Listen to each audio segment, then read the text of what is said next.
Hello, everybody. Welcome to the team show, the extended team show here on the Blue Abroad YouTube channel. We are here on Thursday. It's the 12th of June, 2025, and we are here ahead of round 14. Carlton, West Coast, the rematch. This time it's at Optus Stadium. Graveyard shift too, Sunday night. And tonight, we are going to find out a few things. We're going to find out some answers to some questions. Will Harry Mackay play? Will Hudson O'Keefe keep his spot? Will Corey Durden come in? Will Will White keep his spot? And whatever questions you have. So hope you're all well. Hope you're having a great day. We also have details of the June giveaway that I will be letting you know about shortly, unless you received my email, in which case you know exactly what the giveaway is going to be. So I'll be announcing details about the giveaway in the show. We will also obviously have the show tomorrow for the final team. So tonight we will get the extended teams. We don't have a press conference to watch, but we have got some really interesting things to cover, which I found and rediscovered on the internet today and yesterday. So yeah, having said all of that, who's here? Who was first? Who was first? It's your boy was first. Welcome, mate. Hello, Fermi. I think I'm with you. I'd like to see Hudson play again. Get another crack at it. Afternoon, Wayne. Paul, good morning to you all the way from the UK. So you obviously got the email, so you're aware of what the giveaway is this month. Very good. G'day, Matt. Stephen Dunlop, Miko. Jake, you got the email, so you're well and truly aware of what we're giving away, or what I'm giving away here. The jumper's yours, J Baggers. All right. All the secrets out of the bag. I mean, the mail was sent. But you know what mail wasn't sent? The mail about the teams. J Baggers, you're here. Do we have any mail? Do you have any mail coming in? Damien, you got the email. Denny's, hello. Give Harry Mackay away to another club. All right. Well, it must be October. Lucinda. By the way, I do want to unpack this as well shortly. Lucinda, hello. Hello, Kylie. Jawa. You got tickets to Kendrick Lamar at Amy Park. Huge. Hello, Christina Bombonati. Hello, Joseph. Heath. I hate being in this position for the next 2 weeks where wins mean absolutely nothing and any loss is completely devastating. Well, they don't mean nothing because you still need them. You need to accumulate 13, 14 wins minimum to qualify for finals. Any team does this year. So, and I think that's where we get caught, because we get stuck in the mindset of hypotheticals and the what ifs. So, you know, all of a sudden, West Coast, Richmond, North Melbourne, Essendon, they're all under 12s teams apparently. So any win against them, you can't enjoy. St Kilda, you're not allowed to enjoy that win because it's against nobody. You sort of see where I'm getting with this. Like, they are important wins, because when you don't win any of those games against any of those teams, it's a disaster. So I'm not expecting a win this week to fix every problem. I just want to enjoy the Sunday, because I don't know when the next dark hole of an evening is going to be, and that's my recommendation. So yeah, beating West Coast doesn't mean we're winning the flag, but we still need to beat West Coast, so we've got to do a job, you know. Bugs, hey mate. Eleanor, yeah, this one flew on. This one flew by. I think because the game was Sunday, Monday was crammed, Tuesday was the BA show, and I blinked, and we're here on the teams. So, yeah. Hello, Ali. Hello, B. Just made a cuppa, ready to settle for the night. Listen to some Blues chat. It's going to be great. John, don't reckon there should be any changes. Hutto should keep his spot. Maybe bring in Flynn, Durden, or Moya for Will White. What size is the Durden jumper? All right, fine. The cat's out the bag. Well, it's Corey Durden's size, which means it is a small. So the June giveaway is a match-worn You can see official field gear, and you see this is where the GPS goes. It's a match-worn Guernsey signed by Corey Durden, okay, on the front and on the back there. And yeah, you will see here the player edition stamp.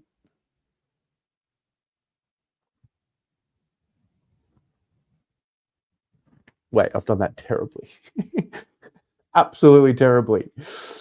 You'll see. Player edition. So, yeah, we're going to draw it out next Thursday on the team show. So, yeah, if you are a member, you have a free entry.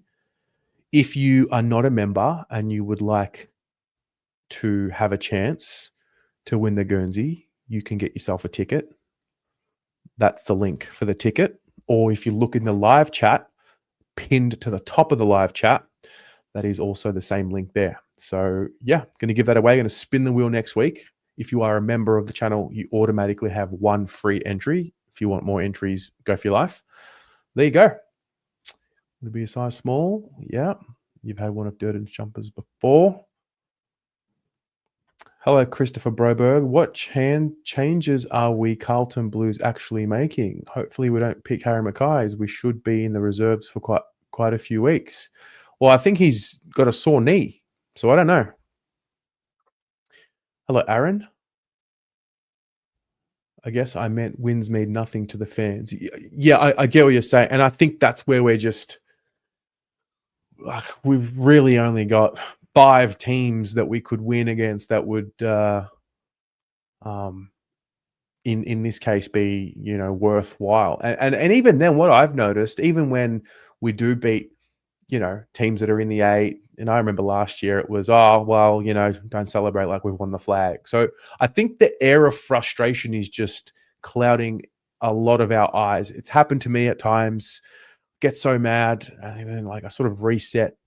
Feels like every week because there's a new frustration, and you know, 7 losses with 4 wins before the bye. Now we've got 5 wins. So yeah, I think we're in this really weird spot. I actually found this video because I was exploring the thought from earlier in the week around, you know, how do you stay calm under pressure, and it applies to you know, playing on field sport, and obviously also just in life in general, like when your emotions just pile up so much, like how do you stay calm and grounded? And yeah, so we'll touch on it shortly. We'll just say our hellos first.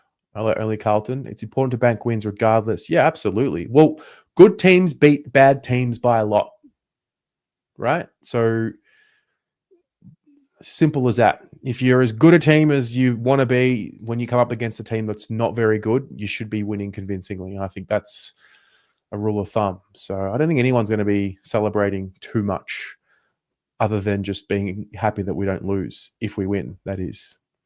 Anyway, Logan, the old 6'10" Optus, called out a few teams in the past. Yeah. Well, we're going to get a fired up Eagles team at home.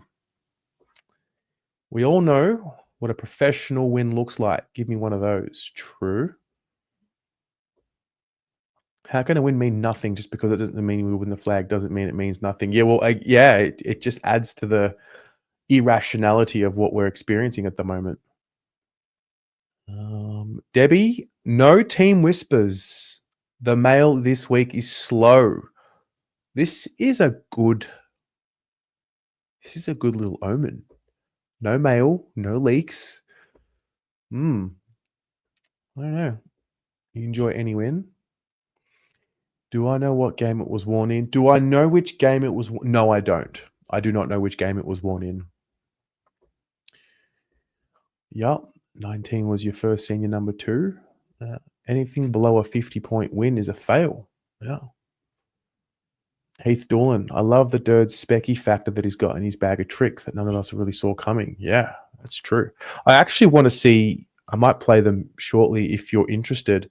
I want to watch the Ben Camporelli highlights from the VFL last week if they're online somewhere. Robbie Winston. Hello, mate. Nothing but a 40-plus win is acceptable for Carlton. I'd say that's fair. convincing win, professional win. Hey, Terry, settle down, Blue supporters. Let's just win. Fucking win and see what happens. I'm with you. If we're playing Gov forward, I'd rather see Gov dropped and Hudson to keep his place. Well, if Harry doesn't play, then maybe it's okay to keep McGovern. And this is a good segue. You guys might have remembered this video. This was 8 months ago. Actually, it was on the 19th of September, 2024. I actually got accused of engagement farming for doing this video, but it was actually told to us about McGovern going forward.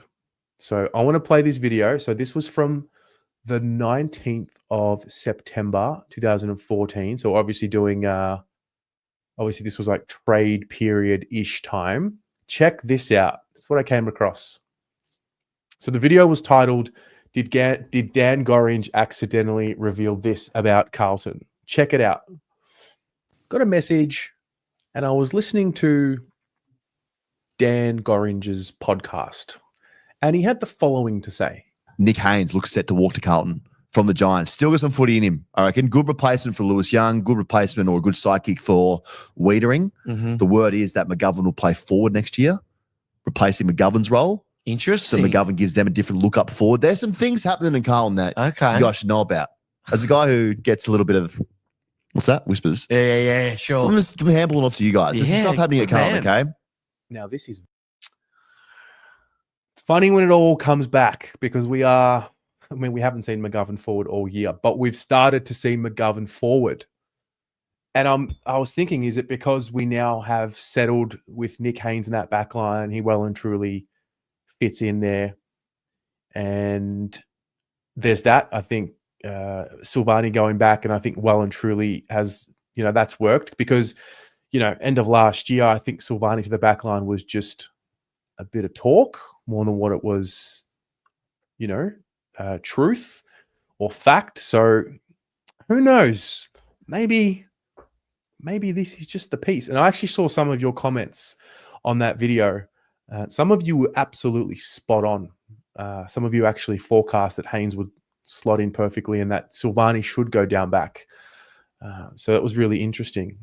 Dan Gorringe, and I remember at the time I was told that I was just rumor mongering and creating videos for clicks with that video. But hey, interesting. And then after doing the ratings with Pommy, we saw McGovern had 8 score involvements last week. He kicked 1 goal, also swung back when the game was tense and needed some stability back there. So I actually don't mind McGovern playing in the forward line, particularly when Brodie Kemp, who was scheduled to play in the forward line, went down for the season, particularly when Nick Haynes and Jack Silvani have really settled the back line. And I think we might have accidentally just stumbled across a bit of a solution for the next bit of the season. So, and then also when you think about the future, is the future of the team with Mitch McGovern in the back line? Let's be honest. Like how much longer are you going to go with McGovern in the back line? I think the criticism about the back line is it might be maybe 1 too tall. So, yeah. Bombers were in the 8. I don't think they were in the 8 last week when we played them. I think they were sitting 9th or 10th, something like that. It's literally like whiplash, the emotions that the club gives us as fans. Yeah, it is. But at the end of the day, we are all in control of our own actions. And if we need to change our environment and step away or swipe out of a show or do what we need to do, I think that is the most important thing here. Like, we want the club to be accountable. We should also be accountable too. But it's also, that's what this platform's for. It's for getting the emotions from here to here and just letting them go through some sort of a cycle and come out the other end and get us moving forward. That's what I use this for personally. Yeah. If we're being completely honest, a win or a loss won't make a difference to our final resting place this season. No, I think it will. I think it absolutely will, because we need to make up games. Every win counts on the road to 14, 13, 14 wins to qualify for the 8. Like every win absolutely counts. And we've wasted a lot of our losses that we can afford to have. So I think you just got to get it done. You agree with the bank the wins. Just so frustrating. We're back in this position. Yeah. You and me both, brother. If anybody wants to join, by the way, here you go with the link to join in. Off topic, the Cody Walker algorithm got you. Just watched his highlights against Shepparton from last year. Wow. Yeah. I think we watched that game a few weeks ago. Wow, he's coming along nicely. Denise, anyone know how to watch games overseas? Yeah, you've got to get the Watch AFL app. That's the best way to do it. There are probably streaming websites you can use. I don't know what they are for Aussie rules. It's tricky. Where are you? Where in the world are you?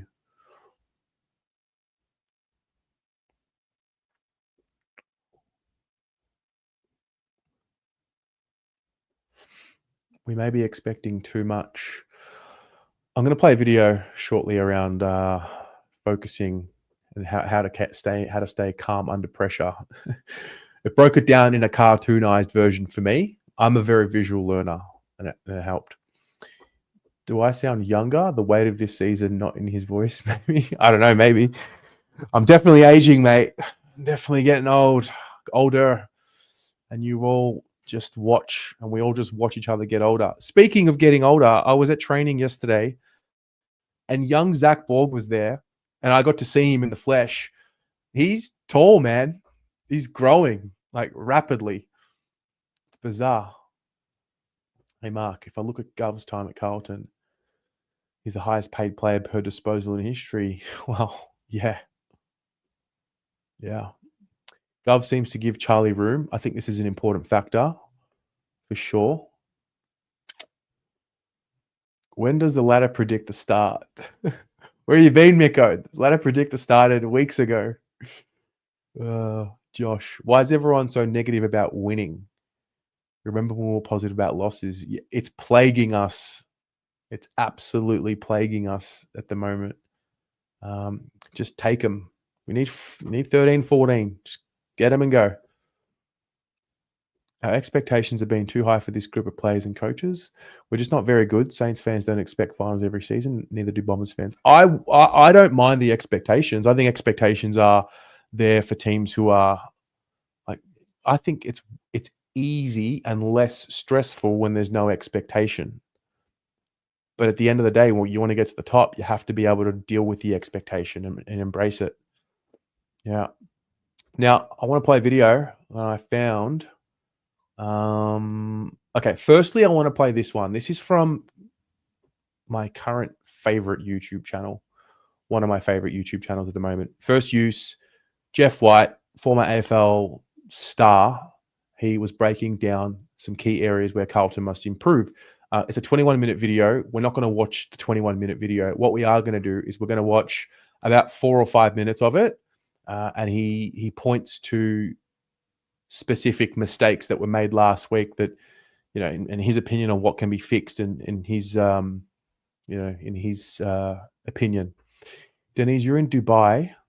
You should get in touch with, what's the AFL? There's an Aussie rules team there. It might be the Dragons, you know. I'm sure there's a bar somewhere in Dubai where you can go watch the footy. I'm sure of it. Otherwise, you'll need a Watch AFL pass if you just want to watch it at home. So, Tatum, when this group isn't getting to the top, well, neither is rebuilding and trading everyone. So they're not at the top yet, but they're trying. They're just not getting there right now. Anyway, check this out. Check out this analysis. I'm going to put the video link in the comments if you want to watch the full video. Save it for later. That's the video. Check this out. I thought this was really cool. I really enjoy this guy. I really, really enjoy the content here. They need to really address and really look at. So one of the things they started to do was to bomb it. Now, in the first quarter, they used their hands away from the contest, which I'm a big advocate for. They're able to break the lines, break the defense, but then they just got into this mode where Saad's so quick. I know he's got another one of his teammates in front of him, but you'd like Saad to go. Get the ball. He's already made up his mind. Already. The ball's in his hand now. He's already made up his mind to bomb it. Without making any step, he's just ready to bomb it. Bombs it out of the contest. Outnumbered. Then it comes back inside their forward 50. So they just got into a little bit of a panic mode. Instead of having some poise, same again, goes inside forward, Essendon's forward 50. Great spoil here from Silvani. Give the hands away, really good. But then just to have the poise, just to actually give the hands. Haynes is calling for it. They've got another player here. And then on his left foot, they've got 2-on-1 out here. So just get the ball, use it, shift it, kicks it out, called deliberate. They kick it back inside forward 50 and Wright marks it. So they just suffocated their own self, Carlton. Instead of actually going back to their basics, give the first give, all that sort of stuff, they just got themselves going back to their old ways. And this is... And I just want to add before I continue on here, I was at training yesterday and they were doing a drill, and the amount of times I heard the coach saying first give, first option, use the first option. Whether it was Vossi or whether it was Brad Ebert taking the drill, I kept hearing that word first option, first you. Like it was interesting. Anyway, watch this part. We've got a few more minutes here. Yes, it's a skill error, but what I want to look at, the next two clips is something, get the player from behind to actually make an impact and force the player with the ball to actually kick it or make it a decision, a rush decision. Clubs these days are playing a lot of handball games. So they're learning how to take the grass. They're learning how to go at the defender. If you come at them, it's easy. You just handball it. And you're watching these next two clips, what I'm talking about. This is something, I don't know. Obviously, it's a game style for Carlton, but it really can expose you a lot, and a defense can break down really quickly. So Cherry gets the ball here, gets back off the mark, and that's an easy. It's a bit of a skill error. Let's put it that way. You could put it in front of Jesse Motlop, not the tallest guy on the ground, just kicks it over his head. But what I want to look at is what happens after it. So what they were trying to do is they're trying to go, once there's a handball over, they're trying to go at the handball receive. They're going to the handball receive. I didn't see any Carlton players coming back, holding space, being balanced, but allowing their teammate to run down the opponent from behind. So as you'll see here, handball over, and there's a handball to Goldstein. Now, what happens is the chain effect from these players down the field to come up, and what it does, it creates space over the top. So what you would like to have, so this player now comes up, right? What you would like to have is this player, yes, possibly go here. There's an Essendon player just here. So create a bit of balance. So what you do when you go to this player here, you're giving this player and this player an opportunity to chase the receiver down. Right? Get them to force. But when you come up, all of a sudden you eliminate 1, 2, and yourself, and then there's a handball receive. So like handball games. So this is exactly what happens. So bang, handball receive, right? Now this player here comes up. He should be trying to look for a receiver. In this case, it's this player here. Give these guys an opportunity to put pressure on the ball carrier from behind. But no, he comes up. Now he's eliminated. He's eliminated. He's eliminated. There's a handball receive. So there's the chain effect. Then one holding, teammates ball over the top. Then he leaves this player by himself. So this player's come up. Yes, you want to make it, but then Hewitt should be coming off to put him in two minds. Get him to the with Wiedering down back being really good at intercept mark. You want to try and put pressure on them from behind or from the side. So that was that. Thought it was really good. And if you want the channel name, it's called First Use. Let me share it with you here. This is the channel.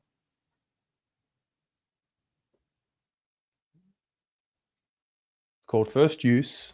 I'll put the link in the channel to the channel in the live chat here. Oh, I love it. He does it for like most teams. So you'll see here this week he looked at Carlton. He also looked at the Demons. We might watch this in a few weeks when we play the Ds. He's looking at every team, even the way Collingwood work, and he just basically just breaks it down. And he obviously played the game at the highest level, and he's a very good player, and he understands the game. And so you always look at someone like that who's analyzing the game. And I think there's an opportunity for content in general, because I think at the end of the day, content is either entertaining, inspiring, or educating. And I think we have a lot of entertainment out there, whether that be through gags and jokes and trolling and making fun. And we don't have. I think there's room for education about how the game's played and things like that. So, yeah, I would highly recommend that. So we looked at that. He's looking at the mistakes that Carlton are making and under pressure, and then we're talking earlier about why, like earlier in the week. So I found this video. It's titled "How to Stay Calm Under Pressure." Goes for just over 4 minutes. I want to watch it together because it just spoke to me, and it might speak to you as well. This might apply to you. This might not. But check this out, right?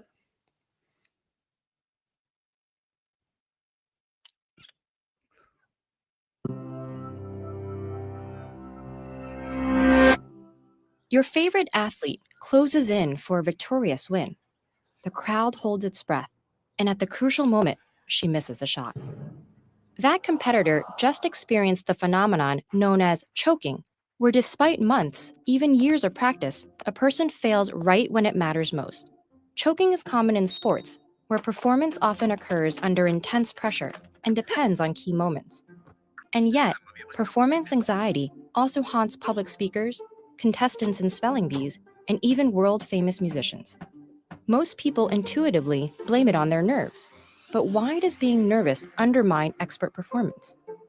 There are two sets of theories, which both say that primarily choking under pressure boils down to focus. First, there are the distraction theories. These suggest that performance suffers when the mind is preoccupied with worries, doubts, or fears, instead of focusing its attention on performing the task at hand. When relevant and irrelevant thoughts compete for the same attention, something has to give. The brain can only process so much information at once. Tasks that challenge working memory, the mental scratch pad we use to temporarily store phone numbers and grocery lists, are especially vulnerable to pressure. In a 2004 study, a group of university students were asked to perform math problems, some easy, others more complex and memory intensive. Half the students completed both problem types with nothing at stake, while the others completed them when calm and under pressure. While everyone did well on the easy problems, those who were stressed performed worse on the more difficult memory-intensive tasks. Explicit monitoring theories make up the second group of explanations for choking under pressure. They're concerned with how pressure can cause people to overanalyze the task at hand. Here, the logic goes that once a skill becomes automatic, thinking about its precise mechanics interferes with your ability to do it. Tasks we do unconsciously seem to be most vulnerable to this kind of choking. A study on competitive golfers compared their performance when instructed to simply focus on putting as accurately as possible versus when they were primed to be acutely aware of the mechanics of their putting stroke. Golfers usually perform this action subconsciously, so those who suddenly tuned in to the precise details of their own moves also became worse at making accurate shots. Choking may not be inevitable for everyone, though. Research suggests that some are more susceptible than others, especially those who are self-conscious, anxious, and afraid of being judged negatively by others. So, how can we avoid choking when it really counts? First, it helps to practice under stressful conditions. In a study on expert dart players, researchers found that those who hadn't practiced under stress performed worse when anxious, compared to those who had become accustomed to pressure. Secondly, many performers extol the virtues of a pre-performance routine, whether it's taking a few deep breaths, repeating a cue word, or doing a rhythmic sequence of movements. Studies on golfing, bowling, and water polo find that short rituals can lead to more consistent and accurate performance under pressure. And thirdly, researchers have shown that having an external focus on the ultimate goal works better than an internal focus, where someone is tuned into the mechanics of what they're doing. A study of experienced golfers revealed that those who hit chip shots while focused on the flight of the ball performed significantly better than those who focused on the motion of their arms. So perhaps we can modify that age-old saying, practice under pressure, with focus, and with that glorious end goal in sight, makes perfect. For a nail-biter. So there you go. I watched that and I thought it was very interesting. Tatum's tantrum. We are watching this because I just refuse to sit here and continuously repeat that we are shit and just sit in self-pity, because that's boring and that sucks. So there you go. That is from TED Ed, if you were wondering. Really interesting stuff there. Thoughts? What I took from that at the very end was, focusing on the end goal. Yeah, I think some of us need to break it down. Is there going to be a questionnaire at the end of this session? Maybe we can. Maybe we can add one.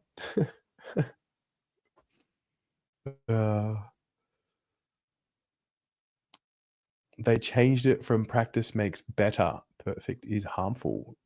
Really?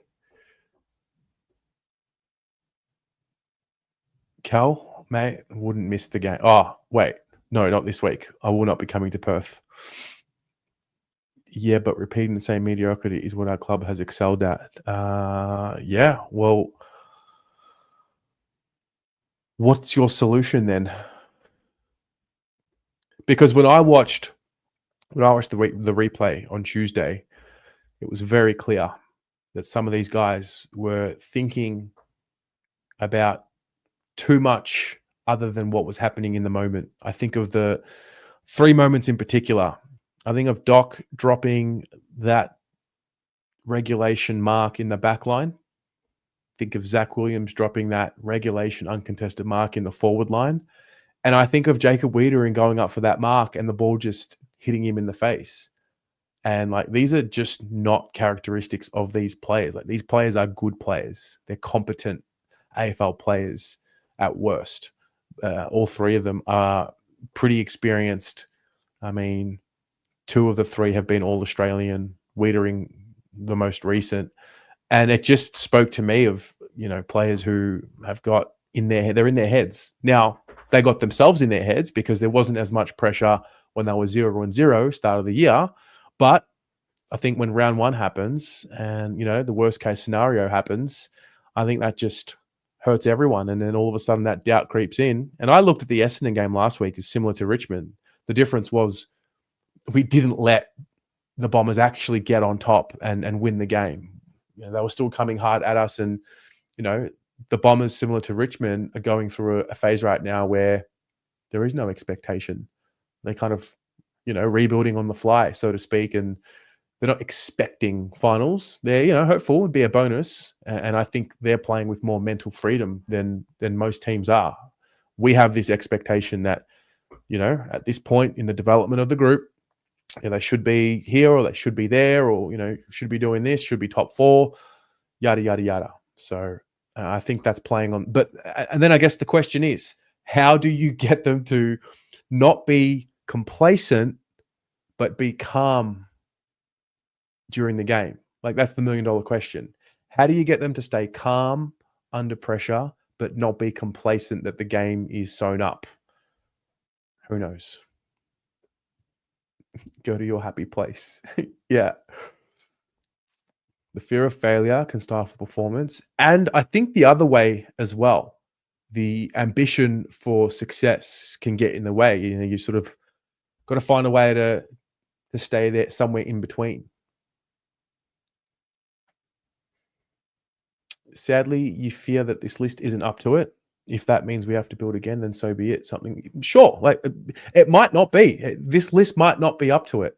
It might have a couple of tinkers to make. Like, sure, like that might be the case. Matter of fact, I think 17 clubs at the end of this year will say something similar. That whether it's an extreme change, like maybe the teams that finish in the bottom 3, bottom 4, or if it's just a couple of pieces for the teams that finish in the top half of the 8 or the top 4 that didn't win the flag. I think every team bar the Premier, and actually, I think the Premier will also make changes to their list as well.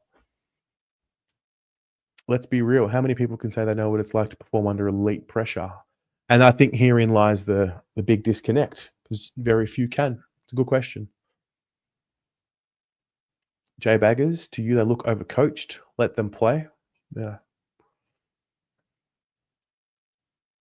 Rick, practice makes permanent, not perfect, unless a permanent flaw is what you want to practice in your game, whatever that game may be.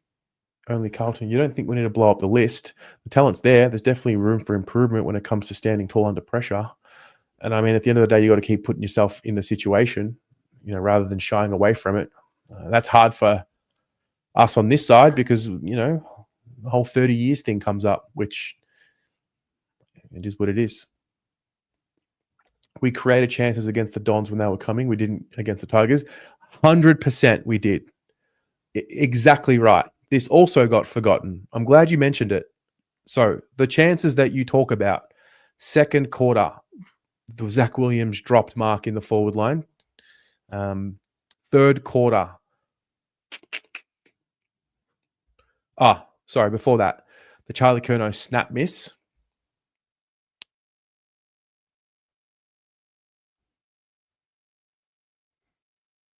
Fourth quarter.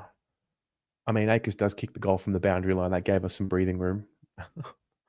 The Jesse Motlop set shot. Blake Akers and Sam Walsh both had shots on goal. They both had set shots, and then Akers also had a snapshot on goal. So I'm with you. I like you like a YouTube channel. Keep it up. Go the Blues. Cheers, mate. B. I think a lot of people underplay the fact that we were 60-0 in an elimination final and the effect that would have on our psyche, how that would contribute to how we panic. Maybe. I do wonder what that does. I also wonder what it does to the group when you've got, I mean, this is the first year unless it's the first time it's been public, but players missing this year due to personal reasons and, you know, obviously mental health being a big part of the conversation this year. Like, we unfortunately have had 2 players in the team who, let's be honest, they're both in the first choice team if they're fit and available. And we've had 2 of them miss games for personal reasons at points in the season. I do wonder what that does to the group and the psyche of the group as well.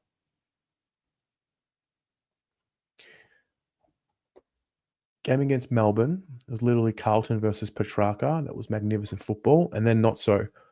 Well, this is the hallmark of this team for a while. I think 2022, do you remember? Kicking 6, 7, sometimes 8 goals in a quarter, getting up by 40 plus. I think Hawthorn, we did that. Port Adelaide, we did that. And then just holding on. You know, by now you would hope that we're better at it. Both last year's we beat the Premiers that year. True. This senior group are cooked. They are coach killers. I'm starting to think we are better to miss finals, play the kids, change the assistant coaches, and work out a modern game plan. But doesn't that add, doesn't that add? Also, sorry. First of all, doesn't that add to the angst of losing? Secondly, how many more kids do you want to play? I think we played maybe too many kids at the start of this build. We literally play 4 or 5 kids a week who have played less than 20 games. So I don't know, like, how much do you want to expose the youngsters to it? Because I think, like Matt Carroll, case in point, hasn't been bad, but he panicked a lot. He just lost his way in that third quarter. And, you don't want to get the youngsters losing their heads, losing their confidence. So you got to be really mindful of that. Bugs, you start every season, you expect to win the flag. It's only happened a few times in that time. We must be a failure if a club is the case. Facts are we aren't alone. Yeah, fair. Am I noticing that this fan base is turning on Charlie? Slowly, a little bit, but that can change pretty quickly. But yeah, I am noticing. I think even I think the Deconing question is creating conversation either way. I think the Sam Walsh question is creating conversation either way. I think the Harry conversation and the Charlie conversation, and I don't know. I thought we needed to wait until these guys were 27, 28, and then we would reap the benefits of that experience. They're 27, 28, and we are, for some reason, thinking that they're at the end of their careers when, Jeremy Cameron's into his 30s. I think Tex Walker, apart from this year, he's been playing pretty well into his 30s. There seems to be a theory that Carlton players who approach 30 are done, absolutely done. Like Charlie and Harry only have 2-3 years left, but every other team around the league can showcase that players can play well and truly into their 30s. I think it's just that cloud of frustration that's just clouding judgment. Yeah. We won clearances 14-2 in the last quarter after losing the count in the second and third. Yeah. Yeah. If we can just get some of those goals to relieve some pressure, I think that's a key on there. Port, we were up by 53 points. Was that what it was? I remember that game. Yeah, early 2022.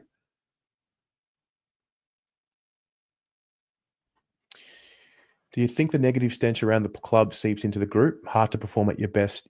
I think it does. Yeah, I think you'd be crazy to think the players don't see it. I mean, can we just think about it? They're Carlton players. They follow Carlton on Instagram, TikTok, whatever. So therefore the algorithm is going to likely, when they just go onto their Explore page or For You page, likely they're going to see something Carlton related if they're Carlton players following Carlton players, etc. So you would actually be very surprised how many do see it. Some of them, they say they don't read it or watch it, but it gets to them. Family members, friends, and that's why I always try and keep that in mind. You just don't know who's watching. I remember a particular player who's no longer at the club anymore. His mum spoke to me a couple of years back, and she's like, we appreciated what we did. She's like, he just couldn't handle what he was seeing. It was just too much for him. He it got to him, and there's a school of thought that says, oh, well, back in my day, fucking David Rees-Jones was real, tough guy, and wouldn't have affected him. But they didn't have social media back then, so you don't know. They live in a different world.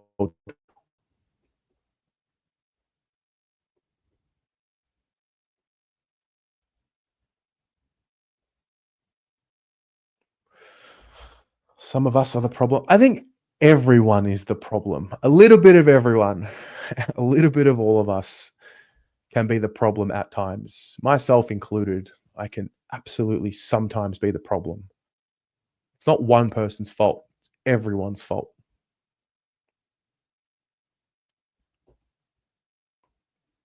Second effort from Charlie now and then would be nice. Well, it's interesting because last year we were talking about that as well. No one wants to talk about how he's tackling more now than what he has ever.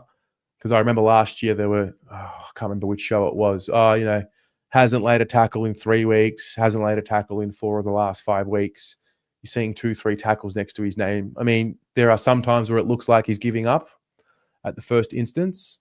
But if you're actually watching, there are times where his effort is there as well, and he's working his opponent around the ground. I mean, if you're at the game, you're watching him work his opponent around the ground and create space.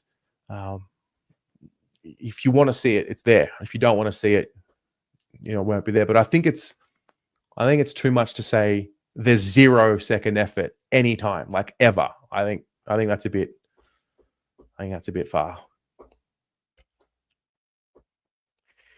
Walsh's post today, signing on by the looks of it. No, I didn't see Walsh's post today. Well, Walsh's post today. Sam Walsh? You mean on Instagram?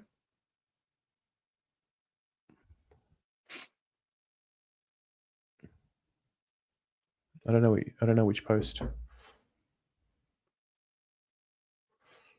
Debbie, you think you might have spoken to the same mum? Yeah. Pretty sure our Reese wouldn't have gone crackers. It was a different, tougher generation, Terry, that didn't grow up with the creature comforts of the ensuing generations. It also didn't grow up with their every single move being dissected in a way that it is today, and they were nowhere near as accessible back then as what they are today. I mean, obviously you can bump into people in the street, but digitally you can message any player.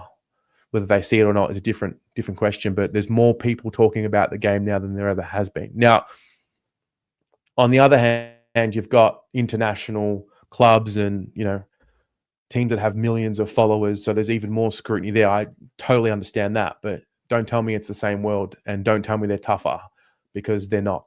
They're just not. They were king hitting people from behind the play back in the day. That's not tough. That's weak. And now you're looking now at that tough generation who bottled in everything, and now you're looking at what's happening. They're dropping like flies. So I don't think it's right to say they were just tougher. I think the game was a lot more savage back then, but a lot more dangerous. Yeah, they do. They absolutely do. Nick, why is everyone praising Motlop for just doing the basics? Or heaven forbid, supporters want to get behind a player who's been out of form. Like, call them crazy, Nick. Like, mate, like, what do you want? He doesn't do well, he gets criticized. He does well, he gets criticized. Like, people want him to do well. Maybe that's what it is. Hello, Wordy. Thoughts on Vossi?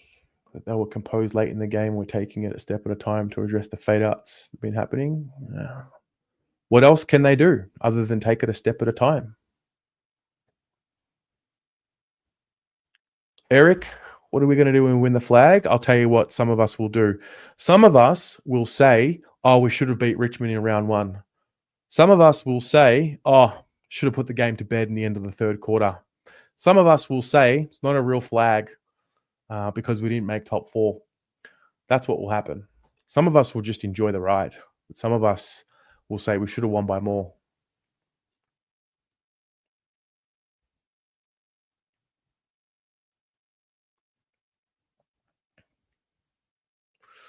Di, you don't buy the generational comments. All clubs have much the same generation. Doesn't seem to bother the Pies. Right now it doesn't, because they've been able to come out the other end, run a successful program. But they were struggling when did you forget 2018? Collywobbles. So that plagued Collingwood for a long time. They also won the flag 2010. So it helped. It helps when you win a flag. It helps settle people down. Unfortunately for Carlton, we've had dysfunction at top level from the early 2000s. And then we sort of got it wrong after getting it wrong with salary cap. So we got it wrong the first rebuild. We got it wrong the second one. And, here we are. Like, we're dysfunctional. We're paying for it.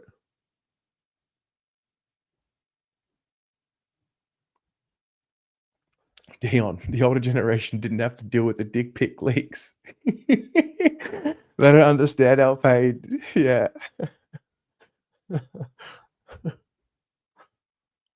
Oh, man. The idealization of the tougher generation adds to the pressure. Yeah, exactly right. Exactly right. Like, go and live up to Jezelenko. Go and live up to David Rees-Jones. Oh, Ashton Moyer, you're coming in. Or do you remember Kerno? You're coming in. Oh, he's got the curls like Kuda. It absolutely adds to it.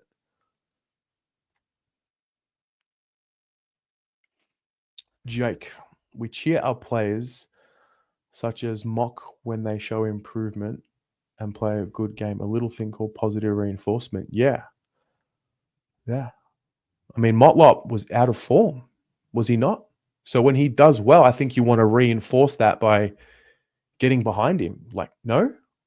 Is that not how it works? But they have dropped Sam Doherty in the past, but never dropped this bloke. Well, I don't know what to tell you, man. Like, you want to play the kids, but then you don't want to play the kids. You have replacements for certain positions. You don't have replacements for other positions. Like, if you don't want to see it, you don't want to see it. No problem.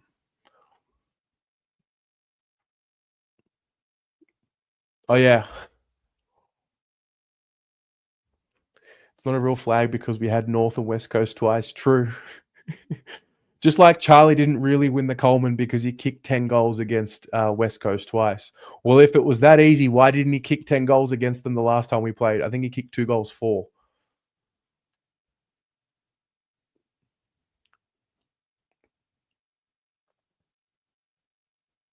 You wish you played in this generation than back then.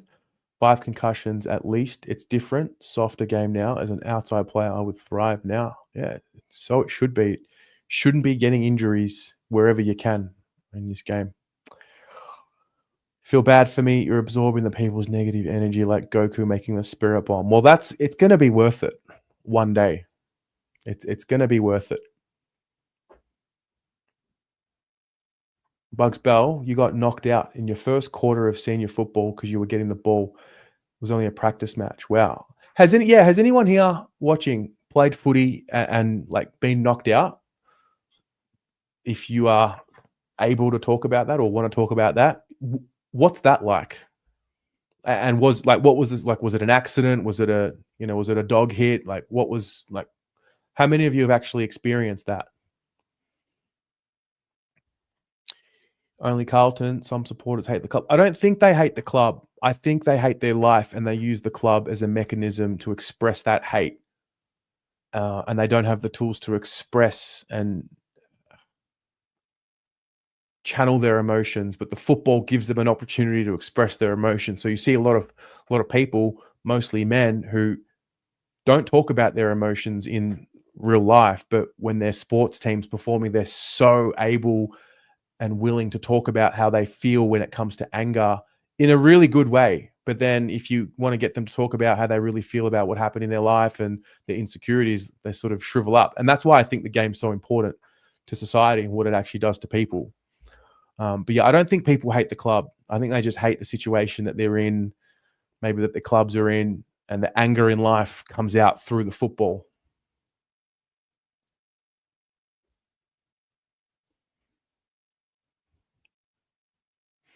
It's not a real flag because there's a 0 chance of winning a real one. It's not a real flag because we weren't favourite.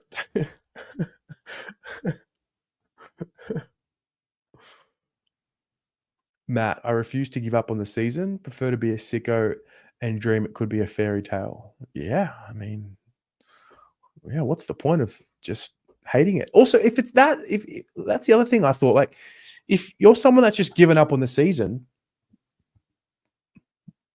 awesome. Like, you win. Stop watching. That way you don't have to be frustrated. Or when they lose, you can't be mad because you knew.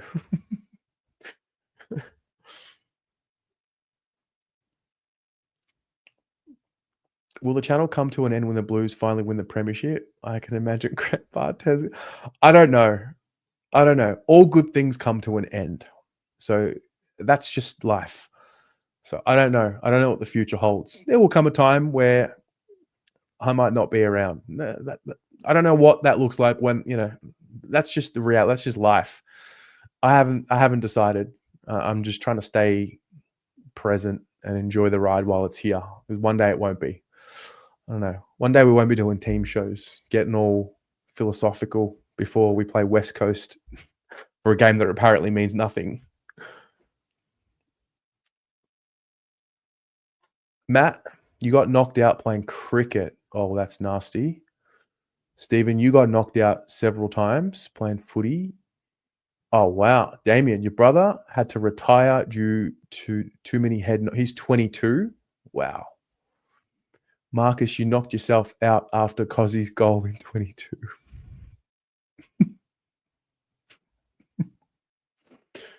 Tatum, one of yours was being used as a step ladder. It didn't even mark it. Wow. Wayne, you were knocked out 6 times over 3 years, forced your retirement, years of brain damage. Wow. Joseph, you're a bit late today. It's all right. Do I want any changes for the team? Maybe Durden for Will White would be a best guess. Elliot, 14s back in the day. Rough sling. Honestly, was okay. Just had no recollection of time when I woke up to the first aid trainer. Told you and your old man. Mate, thanks for sharing. There's quite a lot of you here. When we win the grand final, take the year off. Maybe. It's not a real flag because it's a trophy. It's not a real flag because it was played at 2:30. It's not a real flag because it was maybe a twilight game. Yeah. Not a real flag. Yeah. Bugs, you were in a haze. You remember the feeling. You went back in the third and you went back on the field after being knocked out. That is insane. But back in 1989, it would have been called weak. Wow. Yeah, it's just dangerous.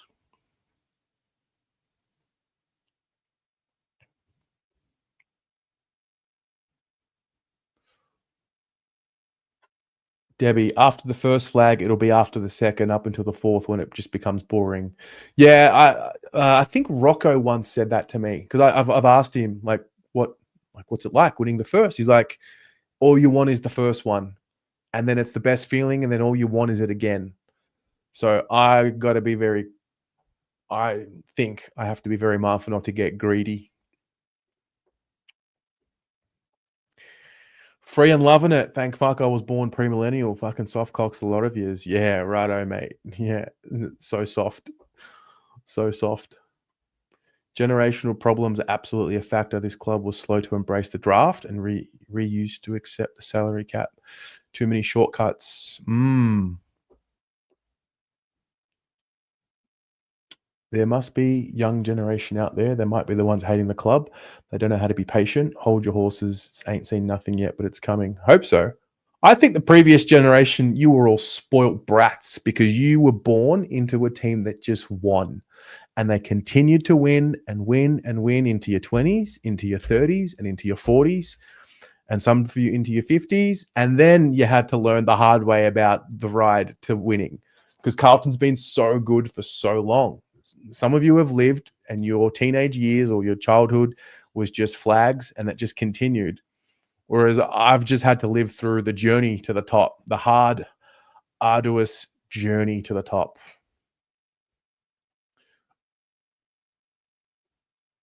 Eric, low-key, Motlop's your favorite player. He works hard. They're clearly trying to do something with him. I think they're trying to add to his game, the midfield element there. Yeah. Chichio, you still having pre-game Essendon highlights nightmares? Same. I still remember them playing I was 2 years old when the 93 grand final happened and the Steve Silvani, was it touched, was it not? But even I watched that thinking, why am I watching this?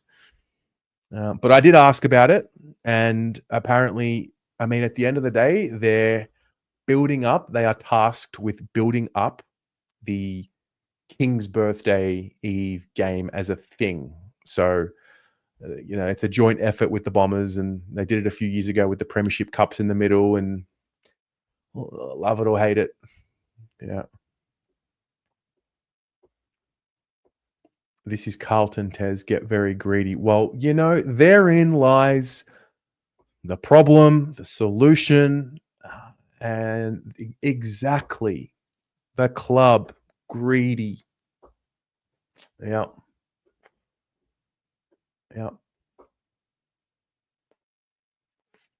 Tatum's, yeah, a lot of you guys are seeing the highs of the flag and you feel sorry for the younger generation. And I think you're smart enough to hear what I'm saying, that I'm not having to go at the older generation. by saying what I said earlier. Like, it's just, some of you are just born into it. Like some of the kids who are born of today who support Geelong in their early teens, like they've just seen 3-4 flags, and that's just the way it is. And that's what Carlton was decades ago. You were spoiled, Bugs. You were spoiled rotten. Hey, at least you guys got to enjoy it. We just are not going to have memories in our teens, or sorry, I won't have memories in my teens and 20s of a flag. But I'm glad that my mum got to, and I'm glad that you guys got to. It hurts to the core. Yeah. Only Carlton. You disagree with the younger generation hating on the team. From most of your experience, it's always the older people who've seen success expect the same type of success from this list. That's an interesting one. Yeah. Bugs, 93 was a dark day. The worst you've ever felt following Carlton. Wow. See, I can't even imagine losing a granny, let alone making one. I've got no perception of what grand final week looks, feels, or smells like, let alone losing a granny to a rival like Essendon. Like that. That's dark.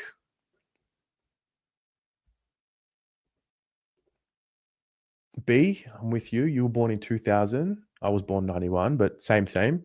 Haven't heard so much. You've heard so much about the glory days, lining up for grand final tickets. Only Carlton, you're 19. All you know is this team being shit. It's not like this season's anything new to you. Doesn't mean you're not disappointed, but you're not shocked. Yeah. John Elliott said it best. Collingwood plays for finals. Carlton plays to win grand finals. It's always stuck with you. Yeah. Yeah, it's the mentality. Unfortunately, we can't play by the rules that John Elliott used to play by. It's a different board game now. Got to play by the rules and what you're allowed to do. Although Geelong seem to be doing all right with it. Debbie, you had to wait from 87 to 95 for a flag. You had to wait 8 years for a flag, did you, Deb? Wow. So 81, 82 flag, 87 flag. Have I missed one? I might have missed one. I mean, if you go back 70 flag, then you got 95 flag. So that's like 3 decades of at least a flag, probably 2. And so the rise to the flag was a lot shorter than what we're seeing now. But also the competition's different. It's nowhere near as even as what it is now. You've got many more teams now than what you did back then. You got equalization tactics now. Yeah. Just remember, the Blues winning the flag only gives you 20 minutes of joy before you go back to your lives. It's not going to fix everything. Yeah. I just want the memory. You know? Josh, you remember crying at halftime, 99 grand final? Wow.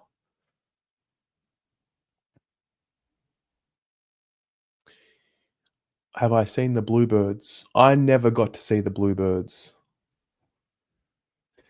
Zealith, hey mate, as a Swan supporter, you can say that getting smashed in a granny is not fun. Yeah.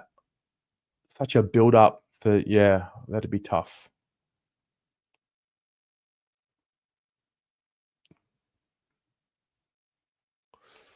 Peter Bark, you feel bad being an oldie. You can't help but seeing all the premierships since 67. So what's that? You've seen 8? Is that right? You've seen 8 flags. Have I got that right, Pete? You've seen 8 flags?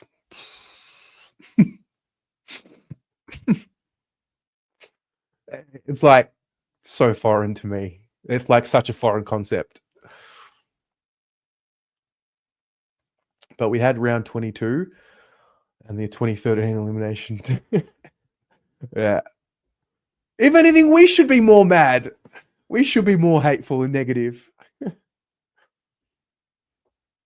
Jake, you can only imagine the buzz and the hype around this community when we finally make a grand final. Can't wait to share it with us. Yeah, I can't wait also. I also don't believe that if one day the Blues win the flag, it's really going to come in a season where you just know it's happening from the start. I think the day that this team club win a flag, it's going to come through a season full of extremely strenuous challenges. I don't know if we're built. I don't know if many teams are built to just dominate from start to finish and they're going to win the flag. Like Collingwood, if they go on to win the flag this year, like, okay, fair enough. They're 11-2. But Sydney were similar last year, didn't win it. Brisbane had all the challenges last year, up by 46 at home, lose. I think they were 4-7 as well. They were down by 40 plus in a semi-final against the Giants. So they had to go through the extreme challenging moments to get there. And I don't think we're going to go through a 95 run, win 16 straight, win a flag, unless we do it now. Well, I don't know if we're that club. We barely know how to win, let alone win finals, let alone win a flag. So I don't think it's going to come in a year where we're all just so sure that it's happening. 93 killed you. You were crying in the backyard all night. You were 9. Your parents couldn't get you back in the house. 95 was unbelievable. Imagine 95 and having fan cams. 16 games in a row. Is that what it was? 16 wins in a row? Imagine documenting the fan cams after every win, or documenting the 2 losses against the shit teams at the bottom. I think it was St Kilda and maybe the Swans, and then winning 16 straight. Insane.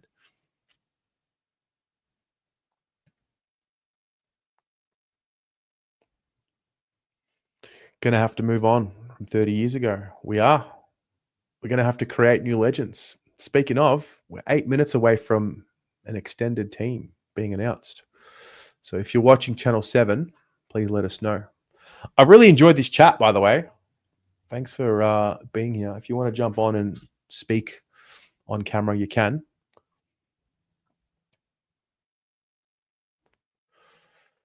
They have moments, but oh my God, this is something else. Can't tell you what it is with the team, but they will get there if given a chance. Yeah.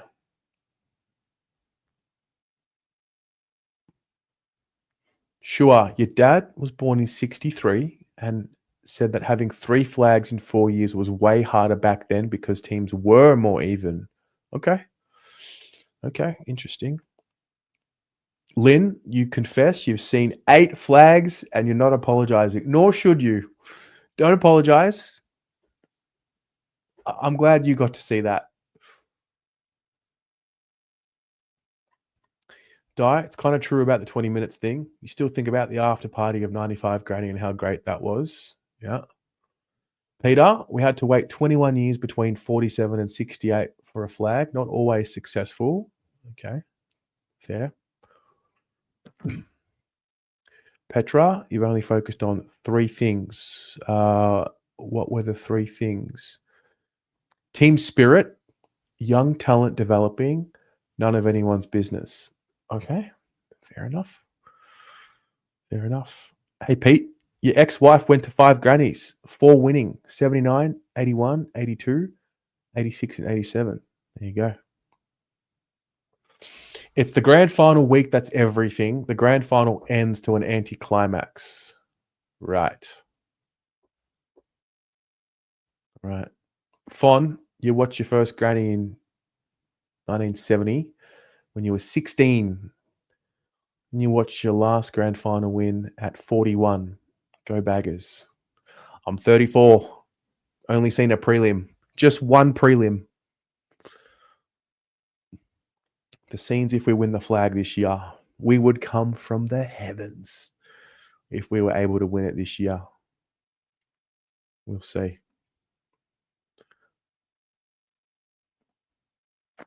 Pretty sure you heard somewhere that the minor premier has not won the premiership at all this decade. Ooh. That's interesting. Let's check that.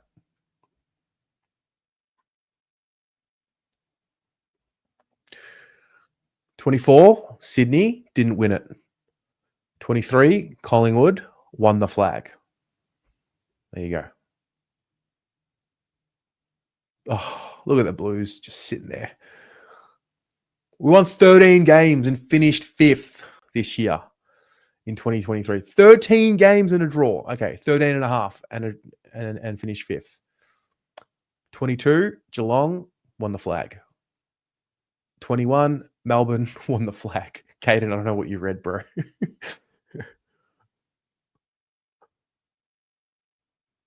20, Port didn't win it. 19, Geelong didn't win it. 18, Richmond didn't win it. 17, Adelaide didn't win it. 16, wow, the Dogs from 7th. Imagine winning 15 games and finishing 7th. Like, yeah. 15. Wow. Nah. 14. Nope. 13. There you go.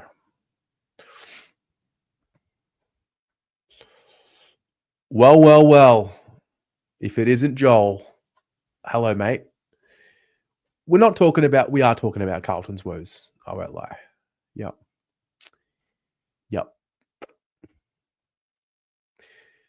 Wayne, it was the sense of peace knowing you were going to win the grand final. Jake, you were born in December 94. You've technically been alive for a premiership, but obviously don't remember anything other than some photos. Yeah, I was born in 91. I'm the same. I don't remember 95 at all. Barely remember 99. In fact, like, I don't remember 99 as the day watching it, like I don't remember it at all.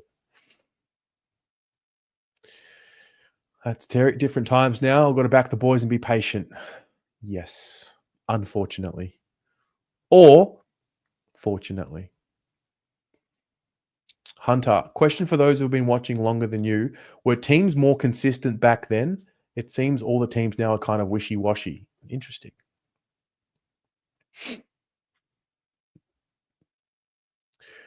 Are we going to do any AFLW content? Yes. So, Shannon is back for the BAW show, which will be back. I believe the first episode will be happening early August. So, yes, it's back. Kira, I don't think will be back this year. She's extremely busy. So, Shannon will be there. I'll be there when I can be. If anybody would like to be a part of the BAW show, please get in touch if you're interested in it. And if you're not interested in the BAW show, you don't have to watch. So don't feel obliged to watch. And if you're not going to watch, you don't need to tell everyone that you're not going to watch. Just don't watch it. Fan cams will be fun after a grand final win. I have thought about what we'll do that night. So if we win the flag one day, I don't think fan cams that night is the move. I think we all go and do our thing and celebrate. And then the next day or night, we come back, cups of tea, absolutely 0 minutes of sleep. And we do fan cams for, fuck, everyone's going to want to have a say, and fair enough. We do fan cams until I die. We do fan cams until we drop. That's what we do. That's what we do.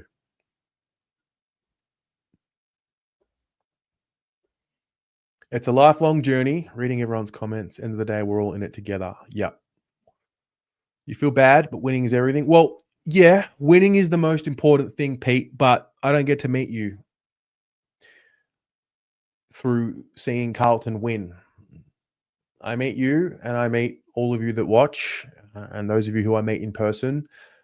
I don't know you because Carlton have been a winning team.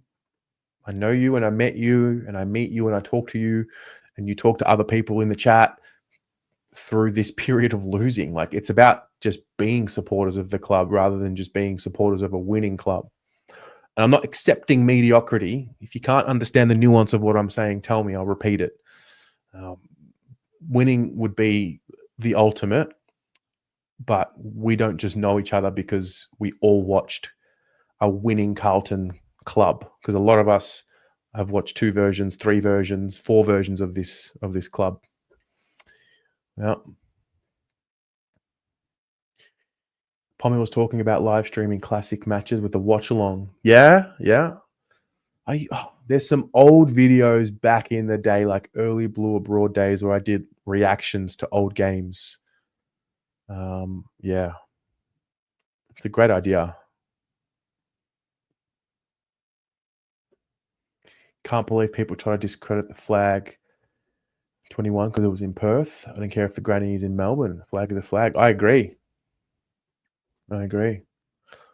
Hello, Justin. Do I think Boydie will play? Don't know. I don't know. It's 6:15. Is anybody watching 7 News? Have they got an update coming shortly? Fan cams from Lygon? Nah. Can I get Pommy to a grand final? Sure. B, you get nervous to go on the fan cams, but best believe if you win a flag, you'll be in that StreamYard waiting room. Great. Is there anyone here who's not been on fan cams but you want to be on fan cams? Because I've noticed over the last few weeks, more and more new people have come on. So I'm curious, does it take some building up? Like, if you are interested to jump on the fan cams and you just haven't had a chance, or the waiting room's been full, get in touch. I can send you the link beforehand. Only Carlton. The best thing about winning a flag wouldn't be the flag, but the process and the journey leading to it. Can't even imagine. Well, that's why I don't think blowing up the club and trading every player when they just hit their peak is the move. I think it's about sticking with it. Yeah, make some changes. You have to, but not wholesale. Not yet. Nothing on 7 yet. All right. Well, we shouldn't be too far away. Teams are going to come out shortly. Also, if you've just joined the show and you're interested, this month is June, and we're doing the June giveaway. So this month is a signed, match-worn, player edition Corey Durden Guernsey signed by the great man on both sides. So if you would like to enter the competition, I'm going to draw a name off the wheel next Thursday. So that is the link to get a ticket. If you are a member of Blue Abroad, you have 1 free entry already locked in. So there you go. All right. Durden in. Have we got teams? Durden is in. Joel, who cares who's playing? Well, mate, don't be here. No worries. If watching the content is creating more anger and emotion in your life, step away. Come back when you can regulate. There are people who are watching that are interested in knowing who's going to be in today and who's going to be out. So if that's not you, no worries. We'll see you when you're a bit more happier. If the content is making you angry, you don't need to get more angry. There's enough to be mad about.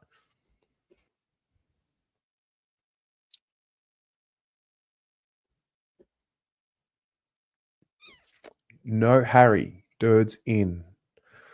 Okay. So I'm guessing it's an extended bench situation. Jason, you're in it for our journey. Win, lose, or draw. We're baggers forever. Yeah. Joe, you're in. Good stuff. Let me see if the teams are up here. Not yet. It is. Okay. We're a minute away. Fan cams. All right. Steve, send me an email or a message on any platform. I will send you the link before the game on Sunday, and then you have the link to join in. Because once I put the link in the live chat, good luck getting in. You like the content, it's Carlton. I understand. I get what you're saying. But if you're not enjoying the discourse, and it's making you mad and it's making you not enjoy yourself, it might be time to step away, which, to be fair, you've done. Blame the algorithm that you came up with. It's not your fault for clicking. Couldn't be your fault for hitting that button and hitting that thumbnail. Durden, Lewis, Young, and Boyd are the ins. Walter, my new friend Walter. Charlie Curnow always plays well. He does, but he did kick 2 goals for last time out. Don't react to the trolls. No, they're not trolls. They're not all trolls. Joel's not a troll. Joel's a good man. Theophanis, one of my favorite names that I see here. All right, here we go. Hudson O'Keefe makes the thumbnail. Interesting. I always take note of that. That means he's definitely in. The Blues have named the 26-player squad for the trip west. 3 inclusions. Small forward Corey Durden is among the inclusions, while Lewis Young and Jordan Boyd are also named on the bench. Both Young and Boyd impressed in the Carlton Reserves win over Essendon, collecting 18 and 19 disposals respectively. Young made his presence felt early, racking up 8 touches in the opening term while splitting his time between ruck duties and standing tall in defence. Harry Mackay will not travel with the team, allowing Hudson O'Keefe to back up an impressive performance on debut against the Bombers, where the 20-year-old delivered a game-high 5 contested marks. How good's that? There's your team. There's your extended team. So, McGovern named in the back line. Let's just take note of what this looks like and if it changes tomorrow. But McGovern, Wiedering, Sard, Hollands, Silvani, Doherty, Haynes, Cripps, Walsh, Haynes on the wing, okay? Chincotta, O'Keefe, Fogarty, Motlop, Curnow, Williams, with DeConing, Chera, Hewitt as the followers. Interchange bench, Matt Carroll, Cooper Lord, Fantasia, Akers, Durden, Will White, Lewis Young, Jordan Boyd. So my question is, who do you think? Let's have a guess. What do you think the final teams will be?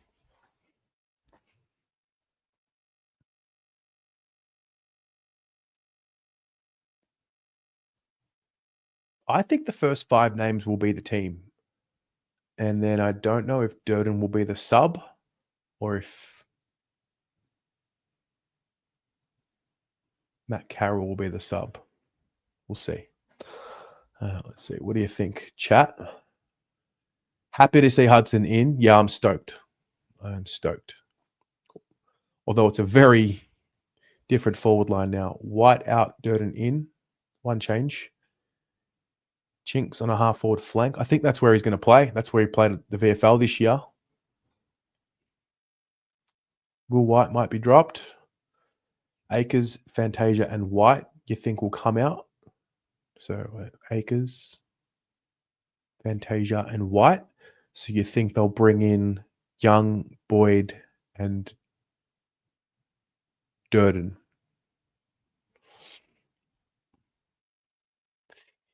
White, Young, and Carroll with emergencies. Durden, it's the sub. Oh, gotcha. Aaron, you think it'll be Durden in, Boyd out? Durden and Boyd in, White and Carroll out. Oh, yeah, I see that. I see what you've done there. Well, you add experience to the list again, to the group. You need Hunter to kick some goals so you can get some content out on him, your goat. Carroll might go out, Vossi vibes. Yeah, he lost his head a little bit, the young fella, in that third quarter late. Just lost his composure. I wonder if they want to, save his confidence.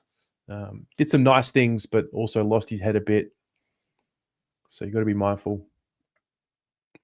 Didn't Dirds come back against West Coast this year? Yeah, I think you're right. I think he did. I think he absolutely did. And I reckon he kicked a couple. Just going to share the one from the AFL website. So Tom Cole is out. That's a pretty solid out. I think he had a hamstring injury there. So he's one of their experienced players. Harry Edwards is playing his 50th. This guy's going to be a very good player. Harry Edwards. He is developing very nicely.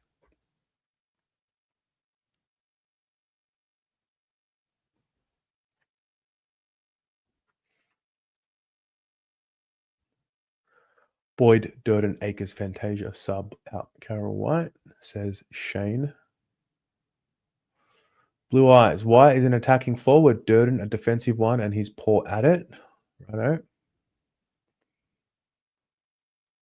Sandy, hello, mate. You think it'll be Boyd in, Carroll out, maybe Durds for Fog? Let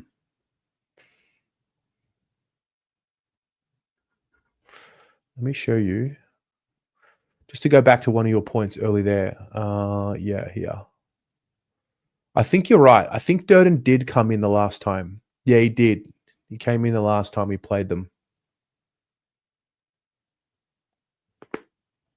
Matt Carroll debuted the last time we played the Eagles. There you go. And Durden. Did he kick goals? He sure did. He kicked 4. Kicked 4. Walsh kicked 3 and had 37. That'd be nice. Charlie kicked 2 goals, 4. There you go. Let me just go back to the team on the Carlton website. So tomorrow, we'll be back here for the final teams. So these are your extended teams, guys. Durden, Young, and Boyd have been added to the squad. And so tomorrow, there will be either a couple of additions or maybe just the one. We will see. So Akers' return from injury has been underwhelming. Take that boundary goal away, and his highlights this year are very thin. Yep, but the boundary goal was an important moment. Everyone. Also, why do we take away the boundary goal? It happened. So why do we need to take it away? Petra, Inns, Dominator, Duel, Hunter, out. Jerry, Oliver, Bootsmart. Joe, you think Fogarty will be the sub? Well, yeah, let's not take away the boundary goal. It was a good goal. Let's not live in a world where that doesn't happen, because it happened. Also, we don't know what it's like to live in a world where that didn't happen. So, Sandy, super sticker, $15. Thank you, mate. Appreciate it. All right. This is what we're going to do. Shows where his game is really at. Goal papered over a really poor season to date. Well, it didn't not happen, though. So you can't just take it away like it didn't happen. Akers is so confusing. He'll kick some crazy outlandish goal like that and hit hard corridor kicks but struggle to hit 20-meter targets. That is Blake. All right. Chat, thanks for being here. Hope you enjoyed that. It's good fun. Tomorrow, we'll be back from 4 p.m. We should have a press conference to watch. Games on Sunday, they might be flying out. Yeah, we should have a press conference to watch. So tomorrow we'll be back to watch that, hang out, 4 p.m. Final teams will be announced at 5 p.m. tomorrow, and we will go from there. Ari, Terry, why aren't we playing the kids? And for those of you in the chat, he's winding me up. This is why text is a problem, because when you read written text, the context is removed. You don't know if someone's joking or if they're being serious. But yeah, Ari, I don't know why. All right, guys, see you tomorrow. Much love.